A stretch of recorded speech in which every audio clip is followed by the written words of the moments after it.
Halo guys, kembali lagi ke channel Jos EP. Guys, kali ini kita akan membahas tentang CVT ya guys, tentang personeling CVT di sini. Banyak yang mengatakan CVT terutama untuk Avanza Xenia ini lemot ya. Nah, saya katakan di sini tergantung dari drivernya ya. Saya hanya sharing aja di sini, sharing terutama untuk penggunaan CVT di sini. Kita akan bahas satu-satu. Di sini ada parking, ada R, ada N, ada D, ada sport atau manual di sini. Oke, ini ada plus, ada minus di sini. Oke. Nah, sebenarnya nggak beda jauh CVT ini sama terutama untuk manualnya ya di sini. Untuk akselerasi good gitu ya. Kemarin mudik sekitar tanggal 6 saya mencoba untuk kebut-kebutan guys gitu. Saya bisa berakselerasi di tanjakan dengan baik, bisa menyalip di tanjakan dengan baik gitu ya. Kuncinya ada di mana sih guys penguasaannya? Ini ada di sini, ada di D, sport atau manual. Jadi kalau di D di sini udah mode pabrikan, dia udah diatur untuk RPM, terus untuk speednya ya, udah dipatok deh kayak gitu kan. Misalnya rata-rata mereka ini di D ini RPM-nya di 2 nih ya. Mau speed berapa di RPM-nya di 2. Kita bisa naik di sini tapi nggak seresponsif dibanding dengan sport gitu kan.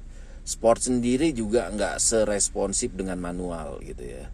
Nah, manual sendiri nggak seresponsif ketika kita mengatur gigi manual gitu kan. Biasanya kalau kita pindah dari sport ke manual, itu udah otomatis setelan pabrik, misalnya di gigi 3 atau di gigi 4 ya. Nah, disinilah kita untuk menentukan bisa berakselerasinya. Jadi, kata kuncinya gini, kita kalau mau ngebut nih, mau balap-balapan di sini mulai dari D gitu kan. Ganti ke sport gitu kan. Dirasa masih kurang untuk akselerasinya, pindah ke M manual. Nah, ketika di M ini di layar monitor ini akan kelihatan dia di gigi berapa nih gitu kan. Dari sport ke manual tiba-tiba ke gigi 3 misalnya ya. Itu biasanya RPM itu terjaga di RPM di 2 nih sini ya. Nah, kalau mau atau kalau mau akselerasi bagus tuh RPM 3 atau 4 atau lebih dari itu gitu ya. Artinya ketika manual setelan pabrik dia udah di gigi 3, turunin ke gigi 2 gitu ya. Atau misalnya setelan pabriknya dari sportnya pindah ke manual di gigi 5, turunin jadi 4 atau 3. Nah, rentangnya di sini RPM kita perhatiin. Kalau 2 itu anak baik-baik. Kalau 3 udah mulai ngebut, 4 jos banget dan seterusnya. Oke guys, dari saya itu aja. Jadi kesimpulannya bagaimana kita memainkan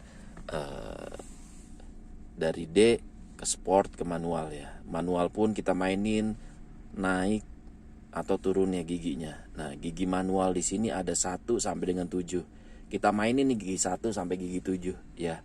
Untuk mainin gigi 1 sampai 7 patokannya di RPM. Kalau menjadi anak baik-baik di sini RPM-nya 2 gitu. Agak ngebut di sini RPM-nya 3. Lebih ngebut lagi RPM-nya ke sana. Oke. Begitu aja dari saya, tapi sebijak-bijaknya kita penggunaan untuk ngebut ini untuk membalap atau mendahului saja ya. Nggak usah kebut-kebutan seperti membalap. Karena kita bukan pembalap guys. Dan kedua, untuk akselerasi di tanjakan. Oke, yang bilang tanjakan lemot, coba praktekkan gigi D, sport, dan manualnya. Oke, terima kasih dari saya. Wassalamualaikum.